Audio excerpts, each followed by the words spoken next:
கர்த்தரும் இரட்சகருமாகிய இயேசு கிறிஸ்து நாமத்தினால் உங்கள் எல்லோரையும் அடியேன் மீண்டும் ஒரு விசை அன்போடு கூட வாழ்த்தி வரவேற்கிறேன். இப்பொழுதும் சங்கீதம் 40:8 வசனத்தினை நாம் எல்லோரும் இணைந்து வாசிப்போமாக. என் தேவனே, உமக்கு பிரியமானதை செய்ய விரும்புகிறேன். உமது நியாய பிரமாணம் என் உள்ளத்திற்குள் இருக்கிறது என்று சொன்னேன். என் தேவனே, உமக்கு பிரியமானதை செய்ய விரும்புகிறேன். சங்கீதம் 73:25 பழைய ஏற்பாட்டிலே 715 பக்கம். பரலோகத்தில் உம்மையல்லாமல் எனக்கு யார் உண்டு? பூலோகத்தில் உம்மை தவிர எனக்கு வேறே விருப்பமில்லை. இந்த பூமியிலே உம்மை தவிர எனக்கு வேறே விருப்பமில்லை. பரலோகத்தில் உம்மையல்லாமல் எனக்கு யார் உண்டு? ஏனென்றால் 24 வசனம், உம்முடைய ஆலோசனையின்படி நீர் என்னை நடத்தி முடிவிலே என்னை மகிமையில் ஏற்றுக்கொள்வீர். எனவே என் தேவனே, உமக்கு பிரியமானதை செய்ய விரும்புகிறேன். இந்த பூலோகத்தில் உம்மை தவிர எனக்கு வேறே விருப்பமில்லை. ஏனென்றால் நீர் உம்முடைய ஆலோசனையின்படி என்னை நடத்தி முடிவிலே என்னை மகிமையில் ஏற்றுக்கொள்வீர். ஆனபடியினாலே உமக்கு பிரியமானதை செய்ய விரும்புகிறேன். பூமியிலே, இந்த பூலோகத்திலே உம்மை தவிர எனக்கு வேறே விருப்பமில்லை. அப்படியாய் நீர் என்னை உம்முடைய ஆலோசனைப்படி நடத்தி என்னை மகிமையிலே ஏற்றுக்கொள்வீர். ஆகவே அவருடைய பிள்ளைகளாகிய நாம் ஒவ்வொருவரும் அவருக்கு பிரியமானதை செய்ய விருப்பம் கொள்ள அழைக்கப்படுகிறோம். அவருக்கு பிரியம் என்ன என்றால், சங்கீதம் 40:8 பிற்பகுதி, உமது நியாய பிரமாணம் என் உள்ளத்திற்குள் இருக்கிறது. அவருடைய நியாய பிரமாணம் நம்ம உள்ளத்துக்குள் இருக்கிறதா? அவருடைய நியாய பிரமாணத்தின்படியாய் நாம் செய்ய விருப்பம் கொள்ளும் பொழுது அவர் அவருடைய ஆலோசனைபடியாய் நம்மை நடத்தி நம்மை முடிவிலே மகிமையிலே ஏற்றுக்கொள்ளுகிறவராய் இருக்கிறார். உமக்கு பிரியமானதை செய்ய விரும்புகிறேன் என்று ஜெபிக்கிற ஒரு தேவ பிள்ளையாய் நாம் மாற வேண்டும். எப்பொழுதும் எனக்கு பிரியமானதையே நான் அவரிடத்திலே கேட்டுக்கொண்டே இருக்கிறேன். ஆங்கிலத்திலே ஒரு வாக்கியம் உண்டு, why we are worshiping the Lord Jesus. Why we are worshiping the Lord Jesus. நாம் ஏன் தேவனாகிய கர்த்தரை தொழுது கொள்கிறோம்? For what purpose we are gathering here today. எந்த நோக்கத்தோடு இன்றைக்கு நாம் அவருடைய ஆலயத்திலே கூடி வந்திருக்கிறோம்? இந்த 2 கேள்விகளுக்கு பதில் என்ன என்று கேட்டால், எனக்கு விருப்பமானதை நீர் செய்யும் ஆண்டவரே. நான் நெருக்கப்படுகிறேன், வேதனைப்படுகிறேன், துயரப்படுகிறேன், சஞ்சலப்படுகிறேன். எனக்கு உதவி செய்வார் யாரும் இல்லை. என் விருப்பத்தின்படியா எனக்கு உதவி செய்யும் என்று சொல்லி அவரை தேடுகிற கூட்டத்தார் நம் மத்தியிலே உண்டு. Why we are worshiping the Lord Jesus என்று சொன்னால், நாம் ஏன் கர்த்தராகிய இயேசுவை தொழுது கொள்கிறோம் என்ற கேள்விக்கு ஒரு மேன்மையான பதில் உண்டு என்று சொன்னால், அவர் இந்த நாள் வரையிலும் என்னை நடத்தி வந்ததற்காக நான் அவருக்கு நன்றி செலுத்துவேன். அல்லேலூயா. உங்களுடைய ஜெபங்களுக்கெல்லாம் அவர் பதில் தரக்கூடிய காலம் என்று ஒன்று இருக்கிறது. நீங்கள் ஜெபித்த உடனேயே உங்களுடைய விருப்பம் நிறைவேற கால தாமதமாகும். சங்கீதம் 40 சங்கீதத்தின் 8 வசனத்தில் பார்க்கிறோம், என் தேவனே, உமக்கு பிரியமானதை செய்ய விரும்புகிறேன். எப்பொழுதும் நாம் நமக்கு பிரியமானதே அவரிடத்திலே கேட்டு வந்த நிலை மாறி, உமக்கு பிரியமானதை செய்ய நான் விரும்புகிறேன். உம்முடைய நியாயப்பிரமாணம் என் உள்ளத்துக்குள் இருக்கிறது. அந்த நியாயப்பிரமாணம் சொல்லுகிறது, என்னை அன்றி உனக்கு வேறே தேவர்கள் உண்டாயிருக்க வேண்டாம் என்று. அந்த வசனத்தின்படியாய் இந்த உலகத்திலே உம்மை தவிர எனக்கு வேறே விருப்பமே இல்லை. பரலோகத்தில் உம்மையல்லாமல் எனக்கு யார் உண்டு? ஆனபடினாலே இந்த பூலோகத்தில் இருக்கிற சகல நாட்களிலும் நீரே என் விருப்பமாய் இருப்பதாக. யாரெல்லாம் இந்த வசனத்தின் மூலமாய் இயேசுவோடு நெருங்கி சேரப் போகிறீர்கள். எப்பொழுதும் நம்முடைய விருப்பத்தையே சொல்லி ஜெபித்திருக்கிறோம். இந்த நாளில இருந்து நீங்கள் சொல்லுங்கள், உமக்கு பிரியமானதை செய்ய நான் விரும்புகிறேன். என் உள்ளத்துக்குள் உம்முடைய நியாயப்பிரமாணம் இருக்கிறது. அந்த நியாயப்பிரமாணத்தின் முதல் கற்பனை, என்னை அல்லாமல் உனக்கு வேற தேவர்கள் உண்டாயிருக்க வேண்டாம் என்று சொல்லுகிறது. அந்த வேத வசனத்தின்படி, அந்த கற்பனையின் கட்டளையின்படி, பிரமாணத்தின்படி என் உள்ளத்திற்குள் நீரே இருக்கிறீர். இந்த பூமியில இருக்கிற சகல நாட்களிலும் பூலோகத்திலே உம்மை தவிர எனக்கு வேற விருப்பமில்லை. ஏனென்றால் நீரே என்னை உமது ஆலோசனையின்படி நடத்தி முடிவிலே, எண்ட் ஆஃப் த லைஃப், வாழ்க்கையின் கடைசி அந்திம காலம், முடிவிலே என்ன செய்வீர்? மகிமையிலே ஏற்றுக்கொள்வீர். தீர்மானம், நம்பிக்கை, மாறாத பற்று, விசுவாசம் இந்த வசனத்திலே காணப்படுகிறது. நீங்கள் எத்தனை பேர் சொல்ல போகிறீர்கள், முடிவிலே என் தேவனாகிய கர்த்தர் என்னை மகிமையிலே ஏற்றுக்கொள்வார்? அப்படிப்பட்ட ஆவிக்குரிய ஜீவியத்தை நான் செய்கிறேன். யாரெல்லாம் சொல்ல முடியும்? ஒரு தாய் மரித்து போனார்கள், அடக்கத்திற்கு என்னை அழைத்திருந்தார்கள். அந்த அடக்கம் எனக்கு முதல் அனுபவம். ஐயா ஜெபியுங்கள் என்று சொன்னார்கள். நான் என்ன சொல்லி ஜெபித்தேன் என்றால், இதோ அவனவன் கிரியைக்கு தக்கதாக நான் அளிக்கும் பலன் என்னுடனே கூட வருகிறது என்று சொன்ன தேவனாகிய கர்த்தாவே, இவர்கள் கிரியைக்கு தக்கதான பலனை கொடுக்க நீரே வல்லவராய் இருப்பதற்காக சோத்திரம் என்று சொல்லி, மண்ணுக்கு மண்ணாக, புழுதிக்கு புழுதியாக, சாம்பலுக்கு சாம்பலாக இதை விதைக்கிறோம் என்று சொல்லி ஜெபித்து முடித்தவுடனே எல்லோரும் என்னை முறைத்து பார்த்தார்கள். என்ன ஜெபம்? எல்லோரும் எப்படி ஜெபிப்பார்கள்?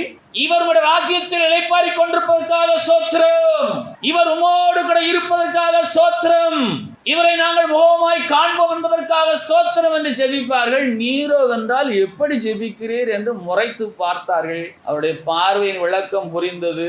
நான் ஒன்றும் சொல்லவில்லை. காரணம் என்ன என்று கேட்டால், இவர் கர்த்தருக்குள் நித்திரை அடைந்தார், மகிமைக்குள் பிரவேசித்தார்.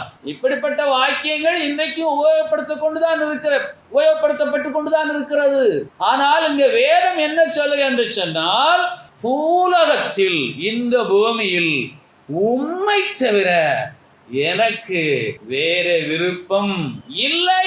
பரலோகத்தில் உம்மை அல்லாமல் எனக்கு யாருண்டு? ஆகவே நீர் உமது ஆலோசனைப்படியா என்னை நடத்தி முடிவிலே என்னை மகிமையிலே நீர் ஏற்றுக்கொள்ளுவீர் என்று உத்தரவாதமான ஒரு ஜெபம்.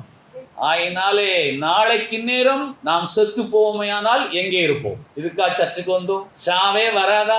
மரணமே சந்திக்காதா? மூச்சு ஏங்கிக் கொண்டே இருக்குமா? என்ன செய்யட்டும் என்று கேட்டால், அவருடைய நியாயப்பிரமான உங்கள் உள்ளத்துக்குள்ள இருப்பது உண்மையானால் நீங்கள் சொல்லுங்கள், உண்மையன்றி வேற தேவர்கள் இந்த பூமியில் எனக்கு இல்லை, உண்மை தவிர இந்த பூலோகத்தில் எனக்கு வேற விருப்பமே கிடையாது.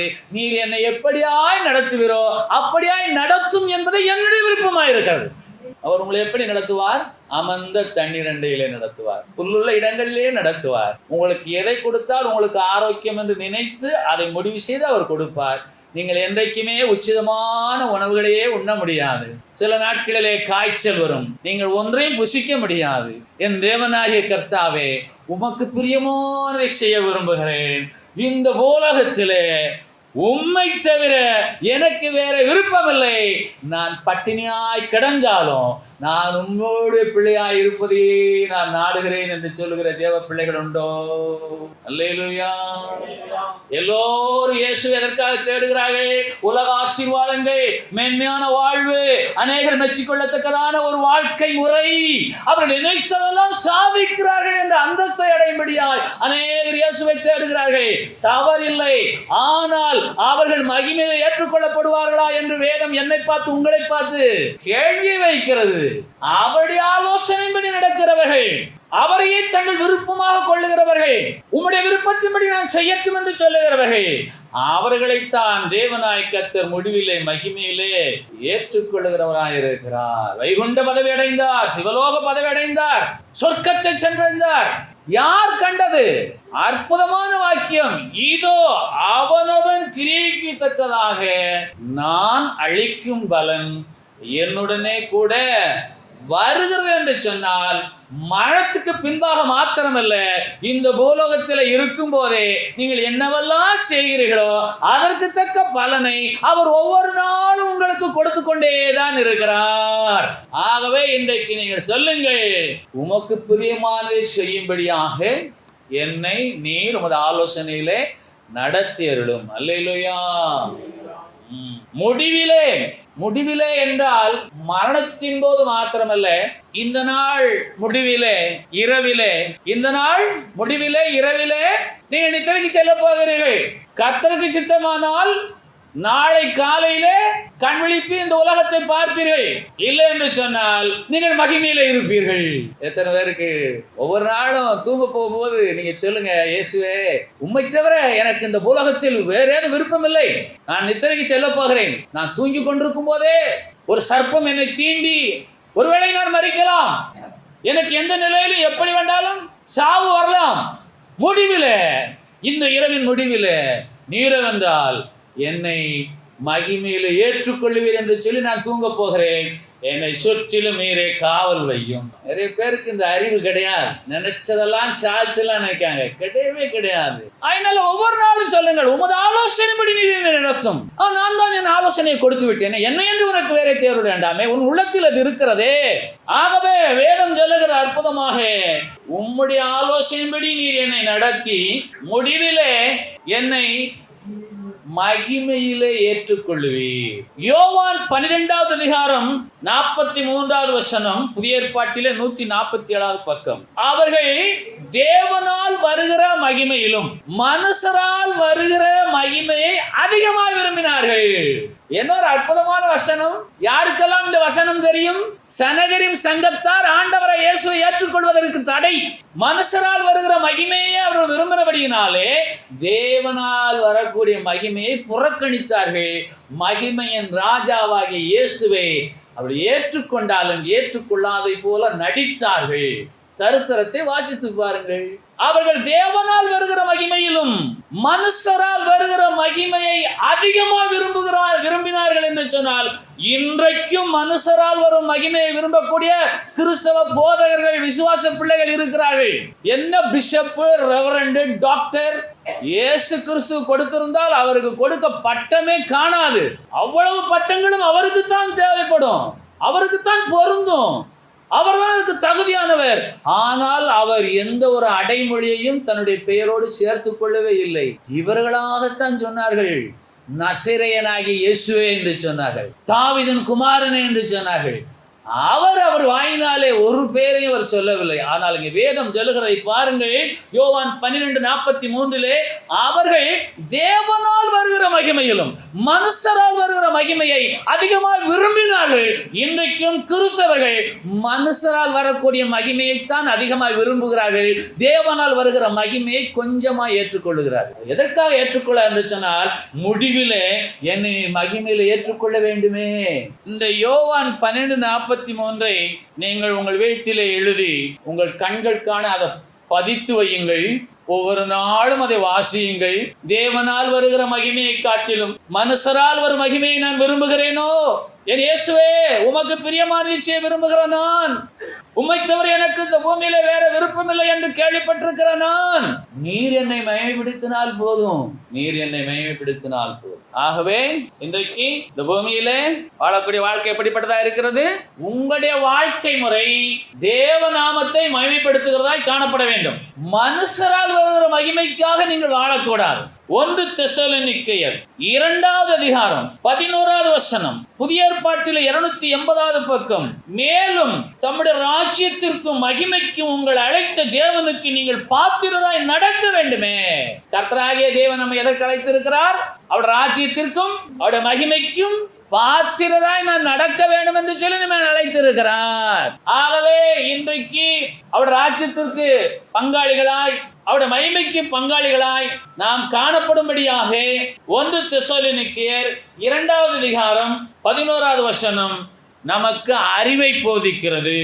நீங்கள் அவர் ராஜ்யத்தில் பங்கடைவீர்களா? நீங்கள் அவருடைய மகிமையில ஏற்றுக்கொள்ளப்படுவீர்களா என்ற கேள்விகளுக்கு உங்களை நீங்களே தகுதிப்படுத்திக் கொள்ள அழைக்கப்படுகிறீர்கள். எல்லோரும் நித்தியத்திலே பங்கடைய வேண்டும். ஆசைப்படுவது நல்லதுதான், விருப்பம் நல்லதுதான். ஆனால் தேவனால் வருகிற மகிமை தேவனுடைய மகிமைக்கு நம்மை தகுதிப்படுத்தும். மனுஷரால் வருகிற மகிமை அவர் ராஜ்யத்தை சென்றடைய நம்மை தடைப்படுத்தும். ஆகவே 1 கொரிந்தியர் 10வது அதிகாரம் 31வது வசனம், பக்கம் 236, புதிய ஏற்பாடு. 1 கொரிந்தியர் 10:31. ஆகையால் நீங்கள் புசித்தாலும் குடித்தாலும் எதை செய்தாலும் எல்லாவற்றையும் தேவனுடைய மகிமைக்கென்று செய்யுங்கள். யாருக்கெல்லாம் புரிகிறது? நீங்கள் புசித்தாலும் குடித்தாலும் எதை செய்தாலும் எல்லாவற்றையும் தேவனுடைய மகிமைக்கென்று செய்யுங்கள். ஏனென்று கேட்டால் தம்முடைய ராஜ்யத்திற்கும் மகிமைக்கும் உங்களை அழைத்த தேவனுக்கு பாத்திரராய் நீங்கள் நடக்க வேண்டும். நீங்கள் தேவனால் வருகிற மகிமையிலும் மனுஷரால் வருகிற மகிமை அதிகமாக விரும்புகிறீர்களோ? இந்த புசித்தாலும் குடித்தாலும் எதை செய்தாலும் எல்லாவற்றையும் தேவனுடைய மகிமைக்கென்று செய்யுங்கள் என்று சொன்னால், நீங்கள் உங்கள் மனம் போல புசிக்கலாம், உங்கள் மனம் போல குடிக்கலாம், வஸ்திரங்களை உடுத்தலாம், பொருட்களை கொள்ளலாம், குடியிருப்புகளை உருவாக்கலாம், வாகன வசதிகளை ஏற்படுத்தலாம். இந்த வேத வசனத்தை இந்நேரத்திலே அவ்வளவு விரிவாக பேச முடியாது. அதிகமான கருத்துக்கள் உங்களுக்கு தேவையானால் இந்த ஆலயத்தின் முடிவிலே நீங்கள் சில கேள்விகளை கேட்க உங்களுக்கு வாய்ப்பு கொடுக்கப்படுகிறது. நான் சம்பாதித்த பணம் நான் குடிக்கிறேன், நான் சம்பாதித்த பணம் நான் புசிக்கிறேன், இதுல என்ன தடை? அதில் என்ன தேவை? நான் மகிமைக்கென்று நான் எல்லாவற்றையும் செய்ய வேண்டும் என்றால் நீங்கள் புசிக்கலாம், குடிக்கலாம், உடுத்தலாம், பொருட்களை கொள்ளலாம், குடியிருப்புகளை கட்டலாம், வாகன வசதிகளை ஏற்படுத்தலாம், தடை எதுவில்லை. இவைகளை எல்லாம் மனுஷர்கள் மகிமைப்படும்படியாய் மனுஷர வரக்கூடிய மகிமையை தேடி நீங்கள் செய்கிறீர்களோ, இல்லை என்றால் தேவ நாம மகிமைக்கென்று செய்கிறீர்களோ? இன்றைக்கும் வெளிநாட்டில இருந்து சிலருக்கு பணம் வருகிறது, பலருக்கு நிறுத்தப்பட்டு விட்டது. அந்த வருகிற பணங்கள் எப்படி வருகிறது சொன்னால், அவர்கள் அளவோடு குடித்து அளவோடு புசித்து தங்களுடைய தேவைகளை சுருக்கி இந்தியாவில் உள்ள கிறிஸ்தவத்திற்காக அனுப்புகிறார்கள். ஆனால் இங்கே இருக்கிற கிறிஸ்தவர்கள் அளவுக்கு அதிகமாக புசித்து அளவுக்கு அதிகமாக உண்டு அவர்கள் பருத்து தடித்து நடக்க முடியாமல் காணப்படுகிறார். புசித்தாலும் குடித்தாலும் 1 கொரிந்தியர் 10:31. புசித்தாலும் குடித்தாலும் எதை செய்தாலும் எல்லாவற்றையும் தேவனுடைய நாம மகிமைக்கென்று நீங்கள் செய்வீர்களோ? நீங்கள் வாயில் வந்தபடியெல்லாம் பேசுவதை எங்களால் ஏற்றுக்கொள்ள முடியாது. நாங்கள் சாப்பிடுவதே கொஞ்சம் கொஞ்சம் தான். நல்லது, அந்த கொஞ்சத்திலும் கொஞ்சத்தை எடுத்து தேவநாம மகிமைக்கென்று கொடுக்க உங்களால் இயலும். நீங்கள் எதை புசித்தாலும் எதை குடித்தாலும் நீங்கள் எதை செய்தாலும் அதன் மூலமாய் தேவனால் வருகிற மகிமையை சுதந்திரிப்பீர்களே. ஆனால் தேவனாகிய கர்த்தர் முடிவிலே உங்களை மகிமையில் ஏற்றுக்கொள்ள வல்லவராய் இருக்கிறார். ஆகவே நிறைய பேர் சொல்றது, நாங்க ஒரு காலத்துல கஷ்டப்பட்டோம், இன்னைக்கு கர்த்தர் எங்களை ஆசீர்வதிச்சிருக்கார், ஆகையினால நாங்கள் புசிக்கிறோம், பருகிறோம், சந்தோஷமா இருக்கிறோம். இது தேவன் கொடுத்த ஆசீர்வாதம் என்று சொல்லுவார்கள். அது கர்த்தர் கொடுத்ததுதான். அதிலே நீங்கள் புசித்தாலும் குடித்தாலும் எதை செய்தாலும் அதன் மூலமாய் தேவனாகிய கர்த்தருடைய நாமம் மகிமைப்படும்படியாய் நீங்கள் வாழ்ந்தால் உங்கள் முடிவிலே தேவனாய் கர்த்தர் உங்களை மகிமையில ஏற்றுக்கொள்ள வல்லவராய் இருக்கிறார். ஒரு ஐயா நம்மோடு தான் இருக்கிறார். அவருடைய மகள் ஸ்வீடன்ல இருக்கிறார்கள். அப்பா, நீங்கள் தயவுசெய்து ஸ்வீடனுக்கு வாருங்கள், என்னோடு சில நாட்கள் தங்கியிருங்கள் என்று அழைப்பு கொடுக்கிறார். இவர் சொல்லுகிறார், நான் ஸ்வீடனுக்கு வருவது பெரிய காரியம் அல்ல, தேவையில்லாமல் கர்த்தர் கொடுத்த பணத்தை பல ஆயிரங்களை விமான டிக்கெட்டுக்கு செலவு செய்ய வேண்டும். கர்த்தர் உன்னை இங்கே எப்போது கொண்டு வருவாரோ அப்போது உன்னை நான் காண்பேன். ஆகவே வேதம் சொல்லுகிறதை கவனியுங்கள். அவர்கள் தேவனால் வருகிற மகிமையை பார்க்கலாம், மனுஷரால் வருகிற மகிமையை அதிகமாக விரும்புகிறபடினாலே 5 அறைகள் கொண்ட வீட்டை 8 அறைகளாக மாற்றுகிறார்கள். பல அடுக்குமாடி குடியிருப்புகளை கட்டுகிறார்கள். இவர்கள் அங்கே பிரவேசிக்க முடியாத அளவிற்கு பெரிய பெரிய அறைகளை எல்லாம் கட்டுகிறார்கள். கிறிஸ்தவ வாழ்க்கை என்பது அத்தியாவசிய வாழ்க்கை, ஆடம்பர வாழ்க்கை அல்ல. சரீரத்தை மறைக்க இந்த வஸ்திரம் எனக்கு போதும், மீத பணத்தை என் தேவனாகிய கர்த்தருடைய நாம மகிமைக்கென்று நான் செலவு செய்வேன் என்று சொல்லி கர்த்தர் உங்களை எப்படி நடத்துகிறாரோ அந்த ஆலோசனைக்கு ஒப்பு கொடுத்து அந்த பணத்தை அவருடைய நாம மகிமைக்கென்று செலவு செய்தால் முடிவிலே தேவனாய் கர்த்தர் உங்களை மகிமையில் ஏற்றுக்கொள்ள வல்லவராய் இருக்கிறார். ஆகவே பூலோகத்திலே உண்மை தவிர எனக்கு வேற விருப்பம் இல்லை, உங்களுடைய விருப்பத்தின்படியாக செய்ய நான் விரும்புகிறேன். உண்மை கிறிஸ்தவம் கிறிஸ்தவம் எங்கே இருக்கிறது? ஆலய அலங்காரங்கள் போய்கொண்டே இருக்கிறது, அதற்கு ஒரு முடிவே இல்லை. ஆலயம் அலங்காரமாக இருக்கிறது, அந்த ஆலயத்தில் சத்தியம் இல்லை. கூத்தாடிகளால் நிரம்பியிருக்கிறது சபை. ஆடுகிறார்கள், பாடுகிறார்கள், கூத்தடிக்கிறார்கள், விலையுயர்ந்த மின்சார பல்புகளை உபயோகிக்கிறார்கள், பணத்தை விரயம் செய்கிறார்கள். எதற்காக? மனுஷரால் வரும் மகிமையை விரும்பி. உங்களுடைய வீட்டிலே தேவையில்லாத பொருட்களை வாங்கி நீங்கள் அடுக்கினால் அது தேவனாக மகிமைக்காக நீங்கள் செய்யக்கூடிய செயலில் மனுஷரால் வரக்கூடிய மகிமையை விரும்பி நீங்கள் செய்யக்கூடிய செயல். தேவையில்லாத பொருட்களை வாங்கி உங்கள் அலமாரியில் வைத்து அழகு பார்க்காதீர்கள். அந்த பணம் யாருடையது? தேவனாகிய கர்த்தர் தம்முடைய மகிமைக்கு உங்களுக்கு கொடுத்த ஒரு பணம். அந்த பணத்தை கொண்டு தேவனா மகிமைக்காக செலவு செய்யாமல் மனுஷரால் வரக்கூடிய மகிமைக்காக நீங்கள் செலவு செய்தால் ஒரு முடிவு உண்டு. அந்த முடிவிலே நீங்கள் நிச்சயமாக கைவிடப்படுவீர்கள். யாராக இருந்தாலும் போக்கு சொல்ல இடமில்லை. ஆகவே கர்த்தர் கொடுத்த ஒவ்வொரு பைசாவையும் நீங்கள் அவருடைய மகிமைக்கு என்று செலவு செய்ய கற்றுக்கொள்ளுங்கள். உங்கள் தாகத்தை தீர்க்க ஒரு டம்ளர் தண்ணீர் போதும். ஒரு விலையுயர்ந்த ஒரு குடி, ஒரு கடி, ஒரு புசிப்பு, இதையே தொழிலாக வைத்திருக்கிற கிறிஸ்தவர்கள் எத்தனை பேர்? உடல் ஆரோக்கியத்திற்காக கொஞ்சம் சத்தான ஆகாரத்தை, விலையுயர்ந்த ஆகாரத்தை நீங்கள் புசிக்கலாம். அதிலேயும் கூட வேதம் சொல்லுகிறதை பாருங்கள். நீங்கள் புசித்தாலும் குடித்தாலும் எதை செய்தாலும் எல்லாவற்றையும் தேவனுடைய மகிமைக்கென்று செய்யுங்கள். ஆகவேதான் நான் சொன்னேன் ஆரம்பத்திலேயே, புசித்தல் குடித்தல் எதை செய்தால் எப்படி செய்ய வேண்டும் என்று விரிவாக இந்த நேரத்தில் பேச இயலாது. உங்களுக்கு தெரியும் இது தகுதியா, இது தகுதி இல்லையா, இதனால் தேவனா மகிமைப்படுமா? ஒரு ஐயா பெருமையாய் சொல்லிக் கொண்டிருந்தார், நான் அணிந்திருக்கிற இந்த மேலாடை, இந்த செட் 2500 ரூபாய், RMKவிலே வாங்கிதான் அதை உடுத்துவேன், அதுதான் எனக்கு பிடிக்கும் என்று சொன்னார். ஒரு நாள் நடந்து போய் கொண்டிருக்கையிலே லாரியின் பின்பக்கமாக இருந்த கொக்கியிலே அந்த சட்டை மாற்றி அவர் இழுத்து சென்று மூக்கில் அடித்து செத்தே போனார். சரீரத்தை மறைக்க 1 மீட்டர் துணி 50 ரூபாய்க்கு விற்கிறது, அதை வைத்து மறைக்க முடியும். 2500 ரூபாய்க்கு சட்டை வாங்கி நீ போட்டு வாழ்வாயானால் மனுஷரால் வரும் மகிமையை நீ விரும்புகிறாயா? தேவனால் வரும் மகிமைக்காக நீ ஜீவிக்கிறாயா? யார் வீட்டு பணத்தை யார் செலவு செய்து யாரை மகிமைப்படுத்த போகிறார்? தேவனாகிய கர்த்தர் கொடுத்ததுதான். ஆகவே பிரசங்கியிலே 5வது அதிகாரத்தின் 18வது வசனம், பக்கம் 795, இதோ உயிரோடு இருக்கும்படி தேவன் அருளி செய்த நாளெல்லாம் மனுஷர் புசித்து குடித்து. கொஞ்சம் உங்கள் கண்களை அந்த வேத வசனத்தில் நீங்கள் வைக்கலாமா? பிரசங்கி 5வது அதிகாரம் 18வது வசனம், பழைய ஏற்பாட்டில் 795வது பக்கம், இதோ உயிரோடு இருக்கும்படி தேவன் அருளி செய்த நாளெல்லாம் மனுஷர் புசித்து குடித்து சூரியனுக்கு கீழே தான் படும் பிரயாசம் அனைத்தின் பலனையும் அனுபவிப்பதன் நலமும் உத்தமமான காரியம் என்று கண்டேன். இதுவே அவன் பங்கே. அதுக்கு அடுத்த வசனம் வெரி டேஞ்சரஸ். வாசிக்கிறேன், கவனிங்கள். தேவன் ஐஸ்வர்யத்தின் சம்பத்தை எவனுக்கு கொடுத்திருக்கிறாரோ அவன் அதிலே புசிக்கவும் தன் பங்கை பெறவும் தன் பிரயாசத்தில் மகிழ்ச்சியா இருக்கவும் அவனுக்கு அதிகாரம் அளிப்பது தேவனுடைய அனுகிரகம். புசிக்கலாம், குடிக்கலாம், தேவனாகிய கர்த்தர் உன் பங்கு போதும், உனக்கு இனிமேல் அதிகாரம் இல்லை என்று சொன்னால் பார்க்கத்தான் முடியும், நுகரத்தான் முடியும், புசிக்கவும் முடியாது, குடிக்கவும் முடியாது, உடுத்தவும் முடியாது, ஒருவரையும் பார்க்க முடியாது. தனி அறையிலே, குளிரூட்டப்பட்ட அறையிலே அனாதையாய் பல வருடங்களாக படுத்திருக்கிற சிலர் இருக்கிறார். அறிந்து கொள்ளுங்கள். ஆகவே என் தேவனை உமக்கு பிரியமானதை செய்ய விரும்புகிறேன். இந்த பூலகத்தில் உம்மை தவிர எனக்கு வேற விருப்பமில்லை. உமது ஆலோசனைபடியாய் நீர் என்னை நடத்தி முடிவில் என்னை மகிமையில ஏற்றுக்கொள்ளத்தக்கதாக என்னை நானே ஒப்பு கொடுப்பேனாக. நான் புசித்தாலும், நான் குடித்தாலும், நான் உடுத்தினாலும், நான் வீட்டை கட்டினாலும், நான் காரை வாங்கினாலும், நான் பொருட்களை சம்பாதித்தாலும் அதன் மூலமாய் உம்முடைய நாம மகிமைக்கென்று நான் வாழ்வேனே அல்லாமல் மனுஷரால் வருகிற மகிமையை நான் புறக்கணிப்பேனாக. காரணம் என்ன என்று கேட்டால், இந்த பூலகத்தில் உம்மை தவிர எனக்கு வேற விருப்பமில்லை.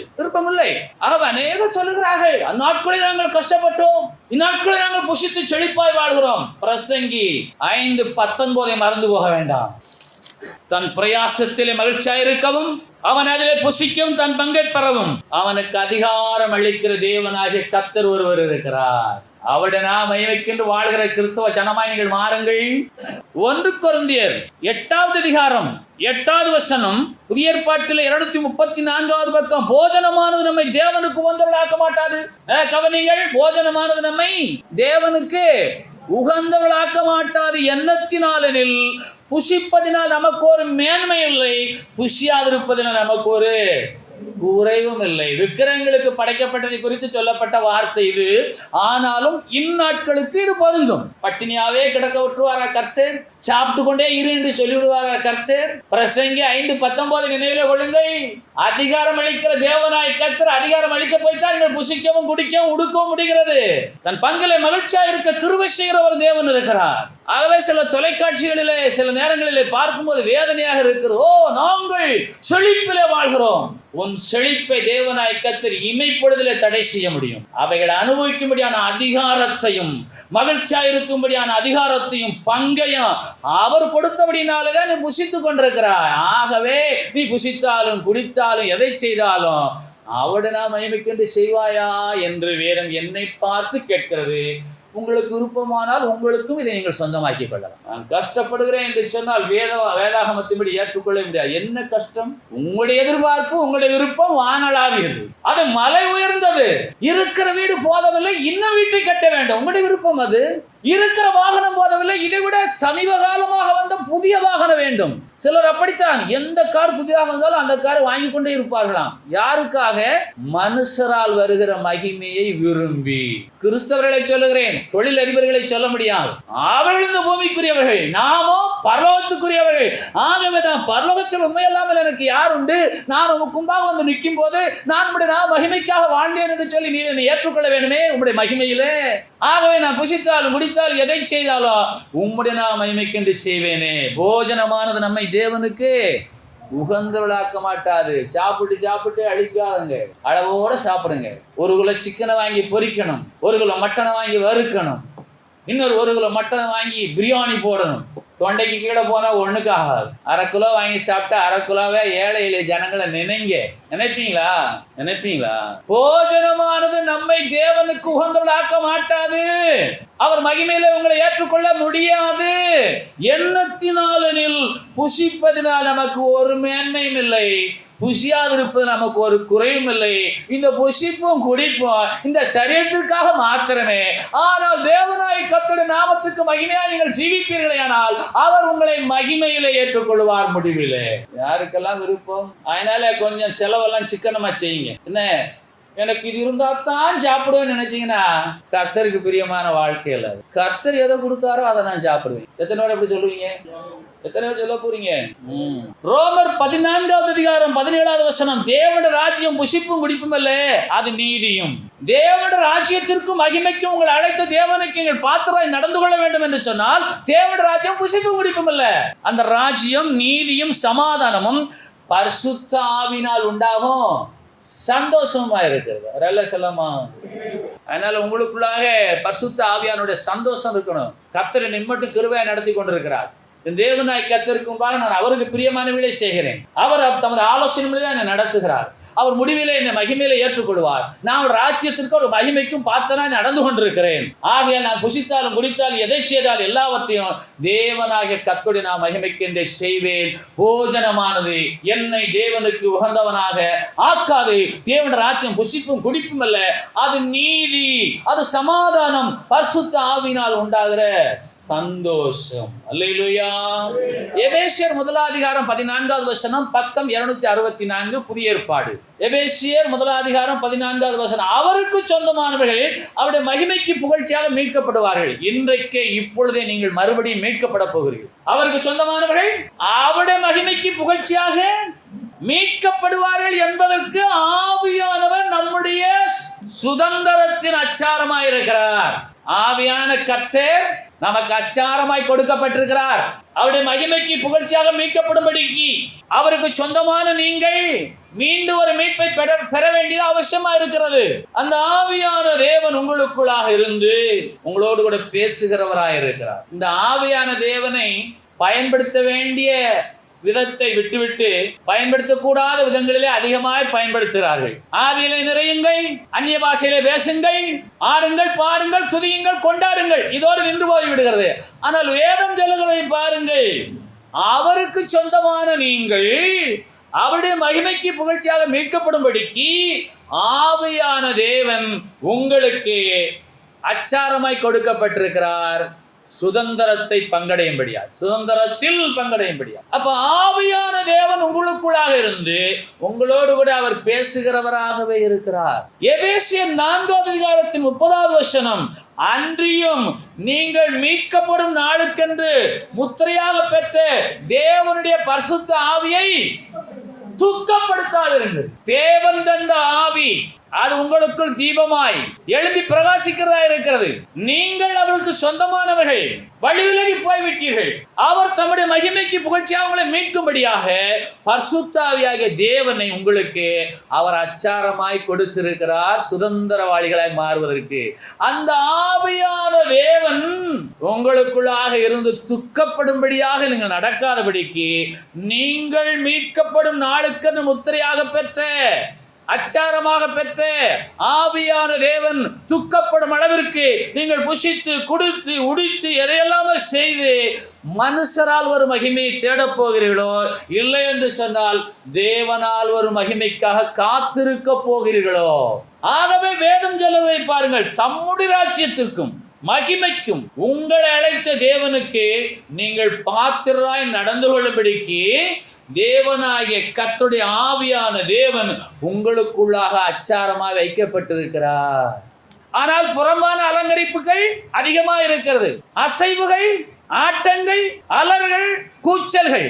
உள்ளான ஆவியிலே எபேசியர் 1:14 அவருக்கு சொந்தமானவர்கள் நீங்கள், அவருடைய மகிமைக்கு புகழ்ச்சியால் மீட்கப்படும்படிக்கு ஆவியான தேவன் சுதந்திரத்தின் அச்சாரமாக உங்களுக்கு கொடுக்கப்பட்டிருக்கிறார்.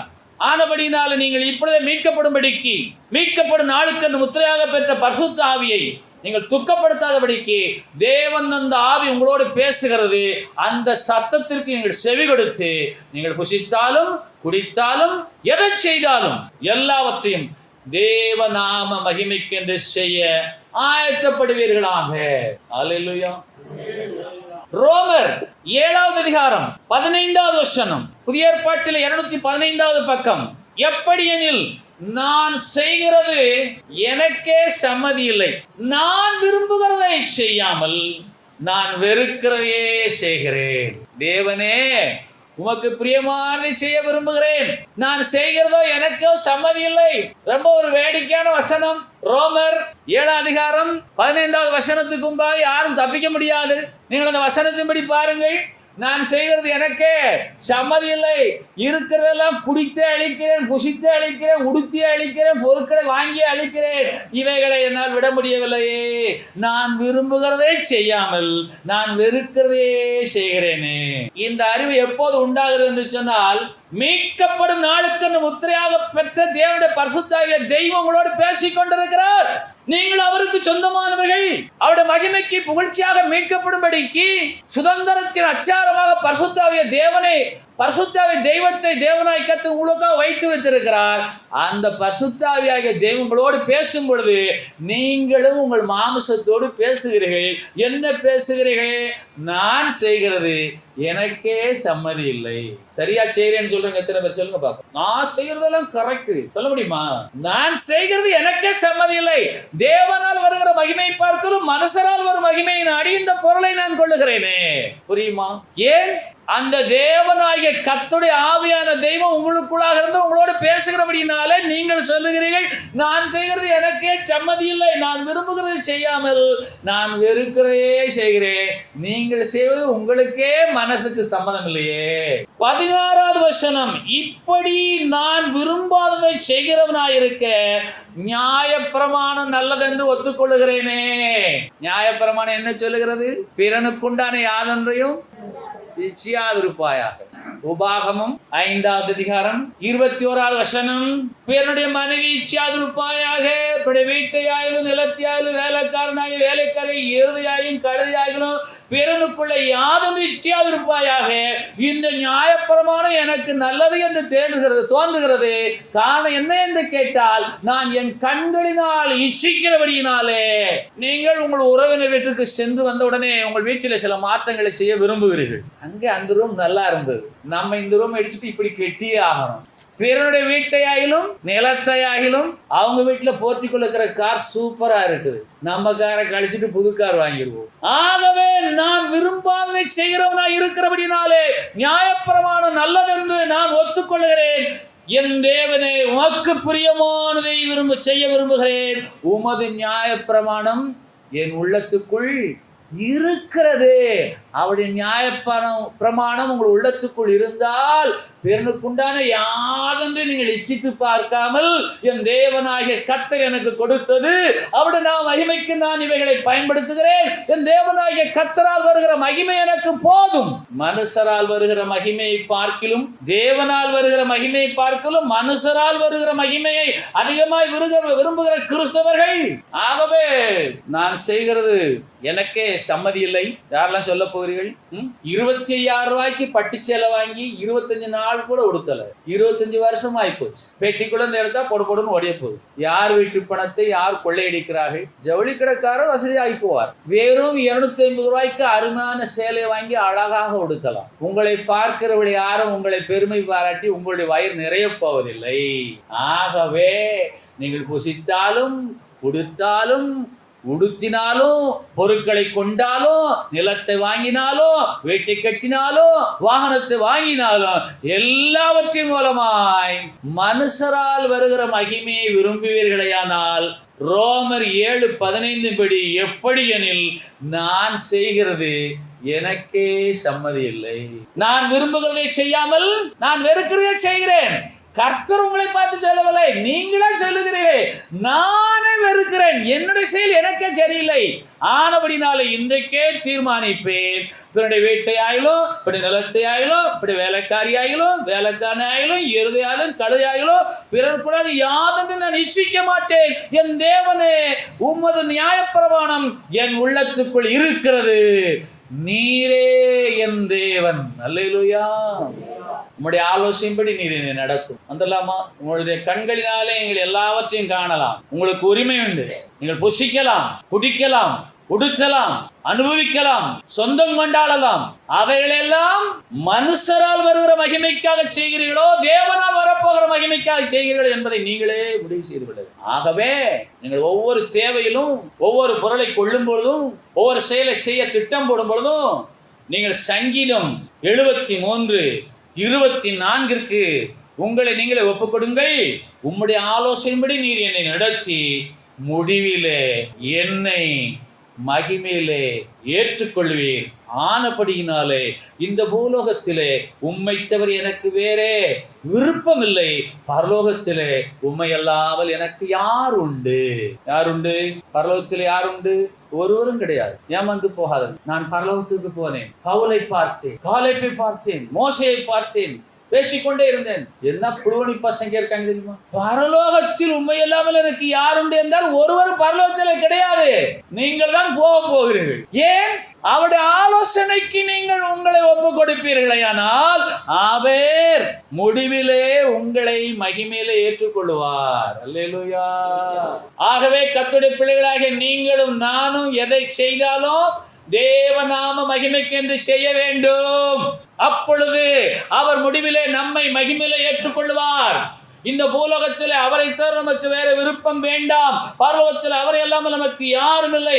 ஆகவே நீங்கள் சொல்லுங்கள், சங்கீதம் 40:8 என் தேவனே, உமக்கு பிரியமானதை நான் செய்ய விரும்புகிறேன். உமது நியாயப்பிரமாணம் என் உள்ளத்திற்குள் இப்பொழுது இருக்கிறது. பரிசுத்த ஆவியாகிய தெய்வம் எனக்குள்ளாக அதை நினைப்பூட்டிக் கொண்டே இருக்கிறார். அந்த ஆவியான தேவன் எனக்குள்ளாக இருந்து நான் செய்கிறவைகளை எல்லாம் அவர் ஞாபகப்படுத்திக் கொண்டே இருக்கிறார். சொல்லாமா?